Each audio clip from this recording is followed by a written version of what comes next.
Maratha reservation को अदालत से मंजूरी मिलने पर मराठा समाज में जश्न का माहौल पाया जाता है। रियासत के दीगर मुकामात की तरह नांदेड़ में भी मराठा समाज से ताल्लुक़ रखने वाले लोगों ने आज जश्न का एहतमाम किया। शिवाजी के मुजस्समे के पास ये लोग जमा हुए और इन लोगों ने ज़बरदस्त अंदाज में जश्न मनाया और एक दूसरे को मुबारकबाद पेश की, मिठाइयाँ तकसीम की और पटाखे जलाकर खुशी का इजहार किया। अदालत से इंसाफ मिलने पर मराठा समाज में चारों तरफ खुशी देखी जा रही है। मराठा रिजर्वेशन के उसूल के लिए एक लंबी लड़ाई लड़ी गई। मराठा समाज के लोगों ने नांदेड़ समेत रियासत के तमाम अजला में बड़े पैमाने पर एहतजाजी मुजाहरे किए।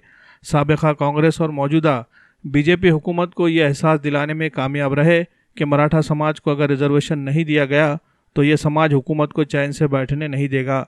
यही वजह है कि साबिका कांग्रेस हुकूमत और मौजूदा बीजेपी हुकूमत ने भी मराठा समाज को रिजर्वेशन देने के लिए असम्बली में बाज़ाब्ता बिल पास किया। हुकूमत की जानिब से बनाए गए कानून को अदालत की कसौटी पर खरा उतरवाना ये मौजूदा बीजेपी हुकूमत के सामने एक बड़ा चैलेंज बन गया था और आज जब अदालत ने मराठा रिजर्वेशन को मंजूरी दे दी है तो हुकूमत मराठा समाज को रिजर्वेशन देने में कामयाब हो गई। मराठा रिजर्वेशन को मंजूरी मिलने पर मुस्लिम समाज ने भी उन्हें मुबारकबाद पेश की।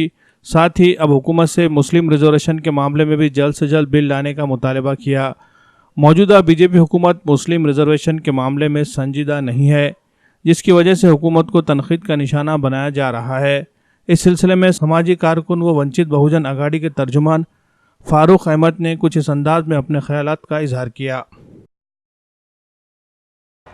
आज अदालत के ज़रिए भी मराठा रिज़र्वेशन को जो क्लीन चिट दी गई है उसके लिए मैं तमाम मराठा समाज के हमारे भाइयों को और सरकार को और अदालत को मुबारकबाद देता हूँ, उनका शुक्रिया अदा करता हूँ।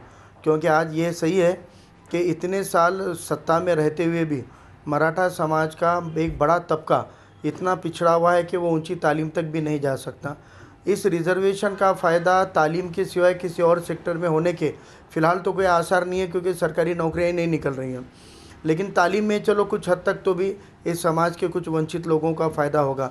लेकिन मुझे लगता है कि मराठा समाज की असली लड़ाई ये इंसाफ की है, और वो इंसाफ जो सत्ता में अपना समाज खुद मराठा समाज बहुसंख्य रहते हुए भी जो इंसाफ उनको नहीं मिला, वो इंसाफ उनको चाहिए अगर, तो उसके लिए शिवराय के दौर में जैसे 18 पगड़ जातियों का एक सत्ता स्थापन हुआ, एक वैसे ही सभी वंचित घटकों की सरकार जब तक नहीं बनेगी तब तक मराठा समाज के साथ साथ मुस्लिम और दीगर समाज को आरक्षण लाभ नहीं मिलेगा। अब जहाँ तक सवाल है मुस्लिम आरक्षण का, तो ये सरकार का दोगलापन है कि जो आरक्षण के बिल को मराठा मुस्लिम के तौर पर महाराष्ट्र सरकार लाई थी और इस सरकार ने उसके अंदर से मराठा रिजर्वेशन को अलग करते हुए पास किया, और मुस्लिम रिजर्वेशन जिसको हाई कोर्ट और सुप्रीम कोर्ट ने हरी झंडी दिखा दी थी उसको भी खारिज कर दिया। तो ये सरकार अपनी वोट बैंक की राजनीति से बाज आए। सरकार अभी एक पॉलिसी कर रही है कि जो 10% ओपन के लिए रिजर्वेशन दिया गया है वो कह रही है कि मुस्लिम भी उसमें आएंगे, लेकिन 50% संख्या में से 10% ओपन में कितने लोग आ पाएंगे और उसमें मुस्लिम की हिस्सेदारी क्या होगी।